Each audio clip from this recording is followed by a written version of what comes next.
Welcome to Therapy is Dope with Alicia. And Julie, let's make self-help fun again. No, seriously, laughter is the best medicine. Come and join us as we introduce new ways of thinking and being. And hopefully get you laughing along the way. We're back. Last And week we we got had some snafus. and we got updates for you. Yes, Julie did get a text message back from her sister. So we're going to talk about that, and then there was also some another coping strategy that we identified that we wanted to share, or that Julie identified, I should say. And Alicia confirmed. So great teamwork, my dear. And it's free, guys. So another free strategy from Yes. Therapy is Dope. All right, Julie, what's the update?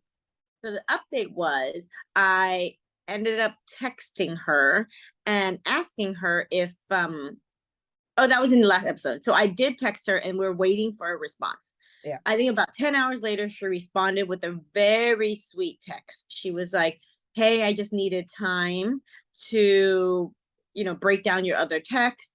Yes, I would like, yes, I dream of a day where we could be in the same room without any resentment and completely carefree. But there's a lot of things that she needs to work on right now. But let me get, and she's going through therapy and all that. Let me get back to you later on this month. I said, perfect. I said, take your time, whatever. So I really responded with a positive, supportive text message, which in turn, I think it just, helps the snowball effect of positivity between the both of us. Yeah, and I think it was really cool because last episode we were kind of talking about like finding your own closure if you have to. And realistically, we were probably jumping the gun a little bit, assuming that she just wasn't going to text you back. And sometimes people do need time to get back to us. And I think it was a nice lesson in that department as well. Like sometimes things just take time and people need time, and you never know what's going on in someone's life that they can't respond right away or whatever. Yeah, And but sorry, go ahead. I was just going to say, we jumped to conclusions about like, oh, they must not care. They must not, want to talk to me, or they must be mad at me or whatever. And that's not always the case. So this was a cool example of that too, I think. I agree with that. And I think that also plays on the topic last week. We were talking about anxiety. And, during the downtime, we talked about that person be doing anything, taking a shit for a real long time and then forgot. And they got stuck went down the rabbit hole of the YouTube videos and TikToks. We all are victims of that. And, we just end up like, what the hell? 8 hours later, how did the whole day just pass by, right? And had nothing to do with you. And a lot of times we just take it personally when it really, at the end of the day, with nothing to do with us. Yeah. Yeah. So I know that was a high. I know when I'm able to understand, like I'm able to have such low anxiety on waiting for something to happen, like something pending. I have such low anxiety on it to the point where I forget that I actually asked that person to do something. I've had that situation. Yeah, me too. But then when things are emotional, you take it personally, my anxiety shoots up the roof, as in that text message. And all day I was counting down the seconds. Like, is she going to text me? Is she not going to text me? And then I pretended to get myself busy. But in reality, I was like, she going to text me today? What the hell? And that's what I came up with, this strategy, which is free. And all you need is piece of paper and a pencil. We love And writing. yeah, we love to write. Or I guess you could do it on your phone, or you could do it out loud driving by yourself, or in the car, or in the shower. I guess you don't really need a pencil and pen. I just like writing, but if you don't actually need that, maybe the Gen Zs, they just do it through a virtual assistant somewhere in Bangladesh. Virtual No, they do it through a chat GPT. Yes. I was just gonna say that, but I forgot to say it. That's funny. So I do think there's something therapeutic about pen to paper. I think there's something really therapeutic about that. I think that we process things in a different way when we do that versus just like using voice text in our phone, you know? I agree with that. It has something to do with speed. Because when you're writing, you only could write probably a tenth of the speed that you speak, right? So I could go, blah, but as you're writing, you're thinking about each letter, you're thinking about each word because you have to write each letter. So because of that, it forces you to slow down, and then you start thinking about process it different. That's what I think, believe. That makes a lot of sense. Yeah. I know there have been times that I was upset with somebody or upset about something, and I thought about it all day and I talked to other people about it, and nothing really felt settled to me until I sat and wrote. And once I wrote, it was like it all became clear to me like, oh, this is what's going on. So maybe it is that sitting and slowing down with it. Um, but I don't know, for some reason it also for me seems to like organize my thoughts or help me organize my thoughts. Yeah, absolutely, 100%. Thinking of which, two, I'm gonna share two strategies now because I just thought about another organized thought. Oh, it's so good. Because sometimes you have like 1,000 unrelated thoughts on top of each other, right? And then you're kind of like you're worried, you're maybe 50% worried about everything. So you're like a jack of all trades and a master none. So you've mastered 0% of your thoughts, but you have all these half pending thoughts flying around, your mind. Uh, so since we're talking about that, we'll do the first strategy. So the first one is piece of paper, draw a circle in the middle, and basically it is why you feel the way you feel. You can either write those down or write the initials down, or not write anything, doesn't matter. Or Bruce, happy face, whatever you want. And then you write from the middle dot, you write a line out, probably maybe 4 inches from the center outward. And then on that line, you write one of the thoughts. So let's say at that day, I say, when is my sister going to text me back? I'll write, when is my sister going to text me back? I write another line, going from, maybe the south point to the north point or whatever. You're just writing. Basically, it's going to look like a dot in the middle with a bunch of lines protruding from the center outward. And on each line, they're going to have a thought, basically, right? So the next one's going to be, oh, I need to pump gas, like empty gas tank. And the other one's going to be, we need to finish my homework. Or the other one's going to be, oh, client coming in, need to put the finances paper, for a presentation. Next one's going to be, remember to return my shoes that I meant to do. The other one's going to be, pick up prescription for kids. The other one's going to be, pick up kids. I need a reminder for that. So then you're writing all this down. So instead of having a swirl of a bunch of thoughts that are flying up in the air, like these, and I think I've used this in this podcast before, like a million kites in the air, you're pulling one kite down and you're writing it down, pulling one kite down, writing it down. So now they're not tangled in the air. They're actually written on a piece of paper. And that really helps anxiety and me personally, because it just helps you look at what it is and you go, oh, most of the time, I want to say 90% of the time I do this, actually 100% of the time, I feel better, number one. But number two, it's always like, oh, that's it? Is there any other thoughts? And after 12 of them, you're like, I think that's it. It's like, oh, I could do these 12. It's not that bad. It's not like you're going to write 50 thoughts and go, oh, if you do this, like, yeah, you need to slow down. I do have clients that obsess over to-do lists. This one client, she had like a special app with like 60 to-do lists. I'm like, oh my God, okay. We cannot have this many to-do lists. That is like really overwhelming. Was some of them very basic? Like, did they add brush your teeth, go to sleep, but did they add stuff like that? No, no, it was like get things to organize my room. And then there was like a list of stuff that she needed to organize her room. And then maybe another list for like getting ready for school. Here's a list of things I have to do to get ready for school. So yeah, just like 100 to-do lists. And she's one of those people who has ADHD and anxiety. So keeping anything straight is difficult. And then also feeling overwhelmed by looking at the lists can be a You- lot. So she was trying to like categorize it and put it in Oh, prioritize it essentially, but I don't think that strategy ever actually worked out for us. no. Oh yeah. And I do want to say there are different strategies because that strategy, I was like, oh, that sounds great. You know, it might actually work for one of our listeners, but not work for another one. So Right. what we're sharing, yeah, what we're sharing now, like maybe it works for me and possibly Alicia, but it might not work for everybody. So we're gonna be spitting out a ton of strategies in probably every episode and see what works. If it doesn't work for you, skip it. Like you have no obligation to stay with the strategy because it's just because it's proven with one person, it's not proven with everybody. Yeah, that's very true. We all have to find what works for us. And sometimes what works on one day won't work the next day.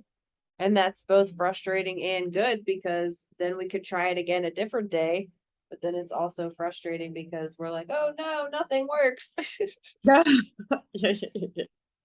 which isn't necessarily true. It's just sometimes we are feeling a little bit more difficult than others. Oh, that's true. Even if one strategy one day worked for you, it may not work for a different day because of what. Oh, I like that. That helped me just like that just hit home to me right now. Well, yay, look at this. Yeah, Accidental progress. there you go.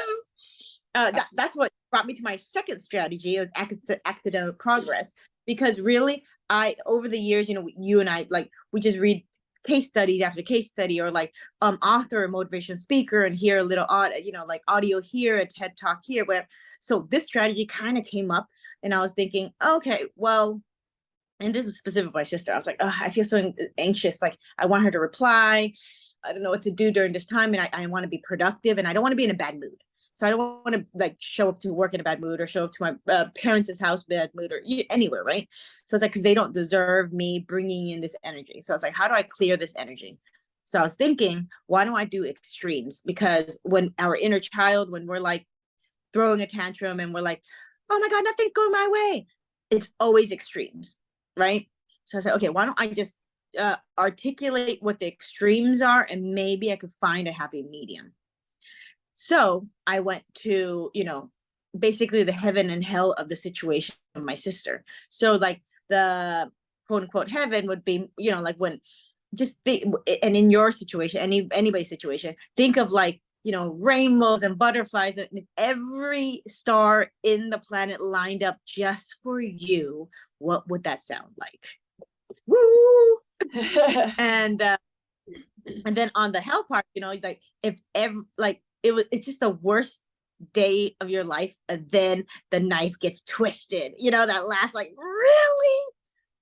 So I made a huge list of it. Like in the positive side, I just said, okay, if my sister, you know, if my sister changed, I know it's so crazy, right? I said, if my sister changed, she became this amazing leader. She partnered up with me at the company. She helped me out with here. She was super supportive. She found a loving husband. They had kids and she was a wonderful mom and she found purpose in her life and her husband was a billionaire and you know what I mean, like just like I just did all these things that made her feel so happy. So every time she comes in, she meets with my parents, she's super loving, she helps them, she takes care of them, and she helps me with the business, so she makes everybody's life easier and happier to be around. So that's that is my definitely ideal. Yeah. Sounds ideal. lovely. And then my opposite situation, extreme situation, would be if she started gossiping about me to all our loved ones, all our cousins, all my partner, my parents, and had them and had yeah, and turned them against me. And everybody thought, oh my God, Julie's so stupid. She's so dumb. She everything's her fault. And then in the meantime, I go down a spiral. I fail the business, the family business. I lose all my parents' like 60 years of hard work. I break out into you know, allergic acne all over my body. It becomes like this crazy rash that looks so disgusting that people don't want to touch me, let alone look at me. And What in the falls world? out anxiety. I end up being so scared and anxious. I end up not having the strength to do anything outside of stay in bed while, building bed rashes. What is that? Bed sores. Sores because I don't get out of bed. Oh, no. Julie, I love your imagination. So those are my situations. And I realized that's probably not going to happen. So, Neither so one, right? neither one. And I accepted neither one. And I said, you know what? What's in the middle and what can I accept? So I just started making a huge list of things that somewhere in the middle that's not extreme that might happen, and would that be okay with you, or how do I learn to live with this? So I just made a list of, okay, me and her probably not gonna be best friends. She's not gonna work at the bakery, she's not gonna do these things, but she's probably not going to convince my parents that I'm a piece of shit or something, or I'm not going to fail the business because of that, or that, like just what's realistic. So I kind of found a happy medium, and hopefully I'll talk to her about that. So at least I have a list of like, okay, things that I'm going to try to accept. And I've just been kind of going through it and breathing through it and being mindful of what my extreme cases have been like messing my thoughts up. I absolutely love that. I even love that acceptance piece that you're talking about, because one of my clients and I were just talking about it today. And there's a therapy called DBT, and it's for people with borderline personality disorder, or really just anybody who has intense, overwhelming emotions. And in DBT, one of the skills that they teach is called radical acceptance. And it's just trying to accept the circumstances for what they are and not try to make things different. And she was confused about it, my client, because she was like, I can't accept the way that my life is right now. Like, I can't just accept that this is what I have to look forward to forever. And I was like, no, I don't think that's what that means. I think it means like accepting that things might not go the way that we want them to all the time, and that we might be imperfect, and that's okay. And things along those lines that are more realistic for us to accept, instead of like you accepting the hell version of that. You Oh know what yeah, I yeah, mean? Because that would not be something that you would want to accept. But that middle ground is probably something that you want to think about accepting. If I don't get yeah, everything I want, but I get some of what I want, what would that look like? yeah, You know? yeah. And then your mind stops going into that crazy anxious extreme. It Yeah. kind of calms down and goes, hey. And then if you really write down, if you're writing down, look at all the points that you go to the extreme cases, write down and says, and ask yourself, is this factual? Is this real? Or is this emotionally imagined? You need to, like, is this factual? Is this proven? Is it Yeah. proven that you're going to break into this full blown body acne forever? Oh, what in the world that is, but I really enjoy that. Gross, huh? Such a fun thought. Yeah, so you just have to be, once you be realistic about it, it's like, oh, okay, but I was anxious that day. Yeah. Because you care, you know? I don't think you would be anxious if you didn't care. Yeah. And I think What about, it's a beautiful thing to care. because I think you go through anxiety, is it because you cared so much about everything? God, that's a good question. Uh, well, one of my anxieties, for example, is health anxiety. I just like have like a little borderline hypochondria going on. Oh, okay. And not that I'm not like I used to be when I started when I was little, and when I was little, like the slightest twinge of a stomach ache, and I was like, oh, no, what's going on? But now I worry about like, am I gonna get cancer one day? Is this a headache, or is this a brain tumor? You know? So, and I think some of it has to do with my mom, because she was an ICU nurse, and so she always like thought the worst case scenario, like, oh, you're gonna end up with kidney failure. you might have meningitis, like she just went there with things. And I don't know if I inherited that from her or if I learned that from her, but definitely very early on, I was like worried about my body a lot. So health anxiety is not necessarily, well, I guess it's, I care to live. I do want to live and be healthy. Um, but I don't know what else we could say that's I'm caring about. But yeah, outside of health anxiety, then it's mostly health anxiety. Um, no, I mean, gosh, I worry about all kinds of things. My kids, um, sometimes work, if work gets particularly stressful. Uh, and yeah, I guess I care to succeed as both a parent and an entrepreneur. So I guess there is a level of caring in there. Um, yeah, things that we there's a lot of things I don't care about. And I think that's why you thought for a long time that I was such a non-anxious person, because there's just a Yeah. lot of shit I just don't care about. But the things I do care about, I care about a lot, I guess. Oh, you're so cute, Alicia. Thank you.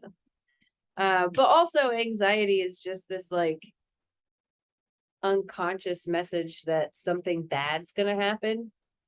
And it's interesting because I think for a lot of people it starts with the first time you experience something bad, you're like, "Oh shit, didn't think." I think that most of us operate under the assumption that bad things aren't going to happen to us until they do. And then Right. once we experience them, we're like, "Oh my god, now this is a possibility on my radar that I'm going to like be anxious about." So or if like we hear of it happening to someone else. Like when I was a little kid, one of the fears that I held on to for a long time was a story that a little girl in my elementary school told me that her cousin choked on a pill and died. And so I was terrified to swallow pills for a very long time. And I remember it was the nurse at camp who got me to take my first pill. What'd she say to calm you down enough to do it? I don't even know. It was probably just the fact that it wasn't my parent, it was someone different that I was trying to perform for. But Oh, she right. told me to take a big drink and she told me that she was going to tickle my throat or something like that. I don't remember exactly, but like I didn't even feel the pill go down because I took such a big gulp of water. And I was like, Oh, oh, look at this. I'm evil. and I didn't So, die. yeah, I didn't die. So then I was like practicing with my cereal. Like take a Lucky I'm Charm and like so take a swig of milk. So I like but the original fear came from a story I heard about someone else. I just latched onto that, was like, shit, I might die if I take this pill. So um I think it's just this like unconscious worry that we hold on to that plays kind of for us over and over, like, well, but this bad thing could happen that I heard about or that I experienced in the past. And we don't really ask ourselves, what if everything works out? Yeah. Or ask yourself why. Why why do you not want to take the pills? Let's say, oh, because my friend told me. Okay, why did your friend tell you that? Oh, maybe she wanted to share a story. Okay, what is that story true? Oh, I don't know. And then it makes you think, am I believing any story that's coming? No. Why did you choose just that story to believe? I don't know, because it just makes sense.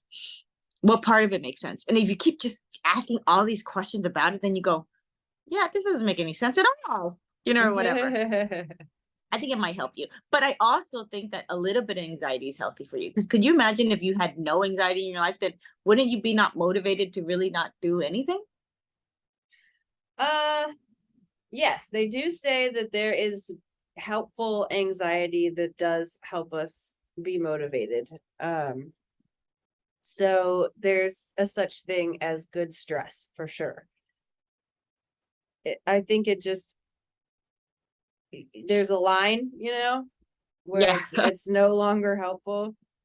And it's like when it's causing you significant distress, or it's causing you physical symptoms, or it's disrupting your relationships, or it's disrupting your daily function.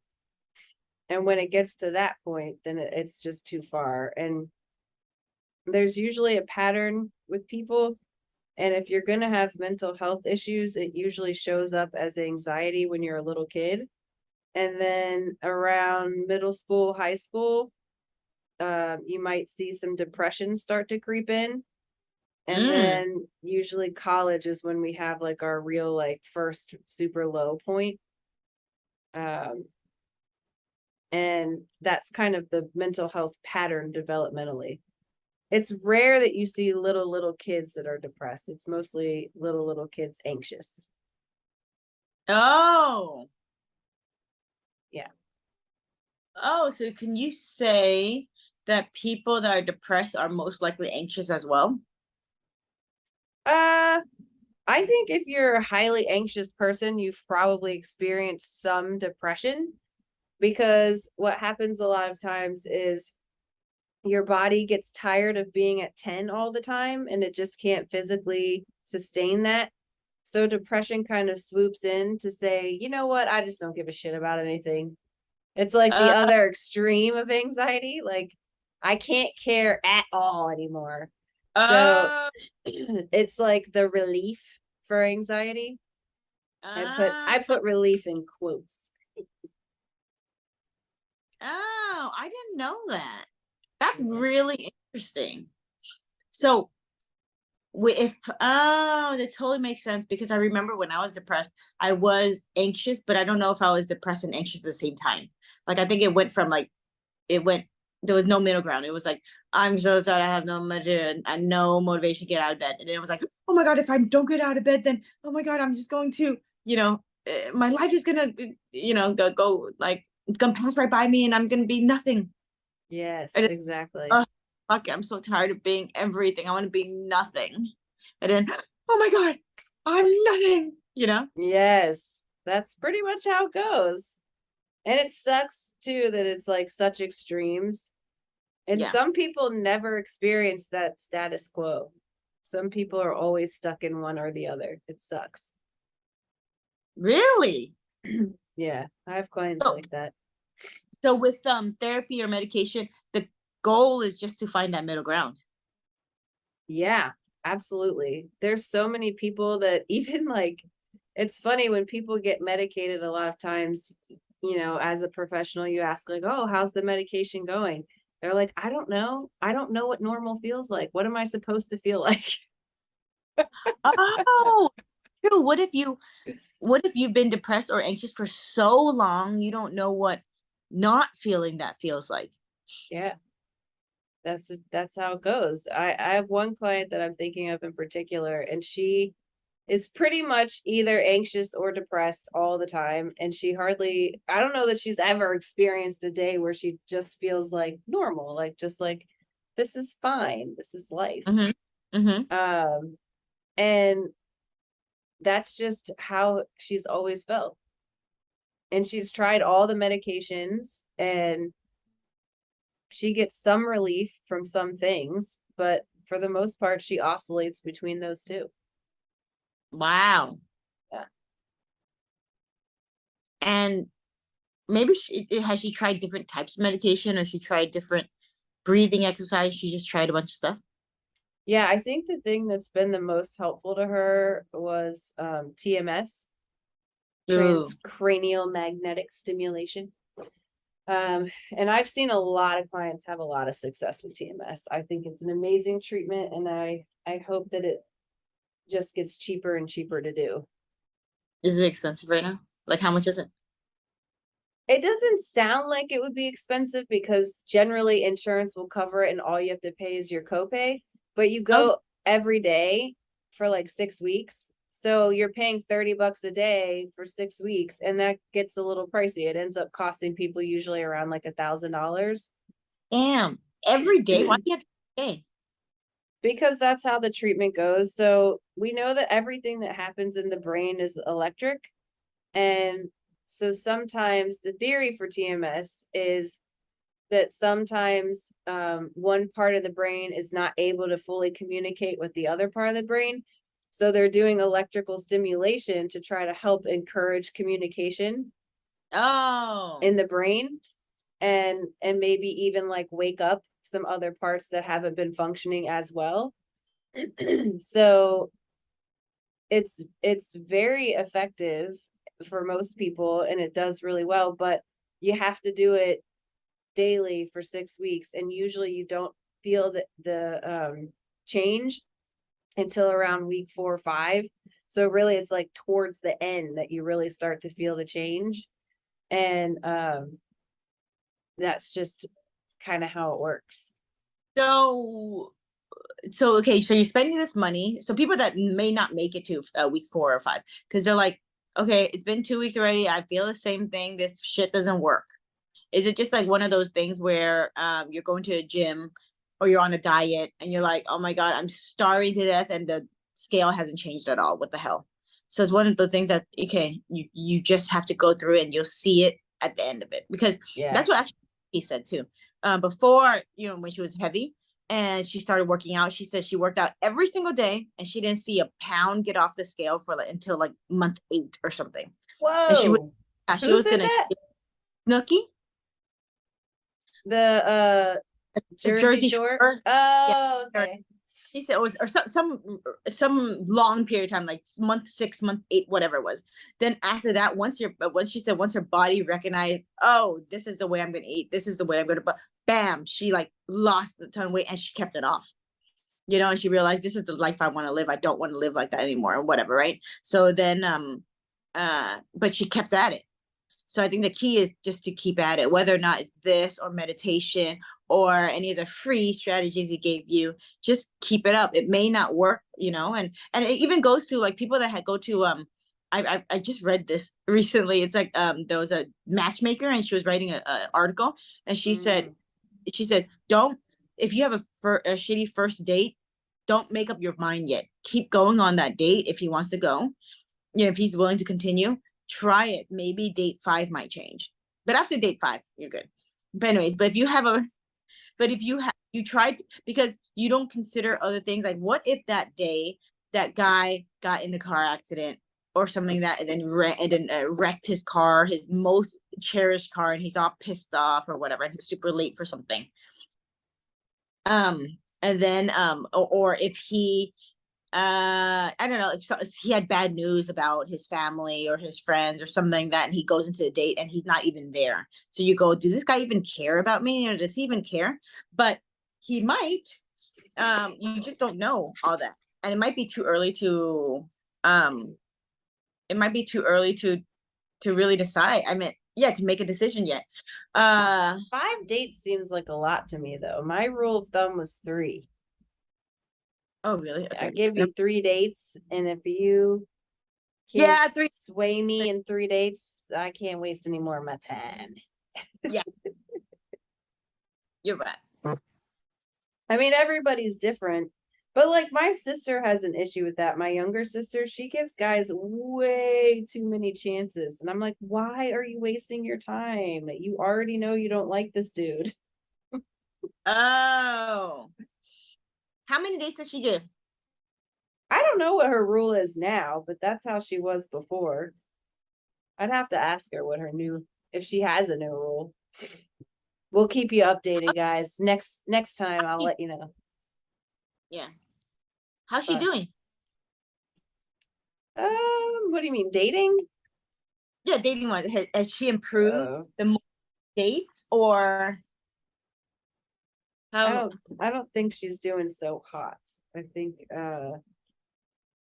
it seems like every time she's one of those people who doesn't have connections with people a lot, and every time she does have a connection, it doesn't seem to work out. So, and I don't know if the guys are just I think there's a lot of different circumstances. I don't think it's like the feeling's not necessarily mutual. I think, well, you and I have talked about this plenty. Like sometimes it's just that they're in a place where they're really focused on their career, so they can't really focus on a relationship. Or they're, maybe not financially ready to be in a relationship, or they don't think they are anyway, or maybe they have some kinds of emotional problems or something. And, there's just a lot of different circumstances that could be why things don't work out. Yeah, I agree with that. I think that instead of trying so hard, just live your life, be happy, and then your stars will align. You know. Yeah. And Jim Carrey famously went on Oprah and talked about how he dreamt, like talk about manifestation and all that, but he dreamt about being like a superstar or like a movie star or a comedian or something like that, right? And that he was going to make $1 million from his from the it. So he would drive down to the comedy store or whatever, wherever stand he wanted to go to. He would drive down there, sit in front of it as if he was like preparing for his thing, even though they didn't book him. Then he would try, he would ask, and he would try to do it in different places. And he would do it in whatever he would do that. Then he finally got a spot, and then he would do it. And every time he didn't have a spot, he would go down there anyway. So then he would just do that all the time till he was a regular. Then he got this movie gig. Then Dumb and Dumber wrote, all that, right? But he was talking about that. Just do you. Like if you really want it, do it till it's blue in your face. Like just and it makes you happy. It's gonna make you happy whether you get money from it or not. That reminds me, I don't remember which entrepreneur it was, but it was some woman who, oh, I think it was the Spanx lady, the lady I who came love, up with Spanx. She was telling her I love. story, and she was trying to find investors, and she got like 100 rejections or something like that. And she just persisted and persisted and persisted. And all you really need is that one yes, or that one breakthrough, or that one phone call that changes everything. And that's what I think people forget. Like they get so lost in things aren't going my way right now that they forget all the potential that exists out there in the world. And when we focus on all the negative, I think we make it less likely that we'll get that positive potential. I Right. think it does us much, much more good to think about positive potential. And that's one of the things that actually fights anxiety as well. So there you go, guys. Lots of free tips today for anxiety. Hope you enjoyed. Hope you guys come back and give us some comments on how you did when you All got right. more. We'll talk to you soon. Bye. Thanks.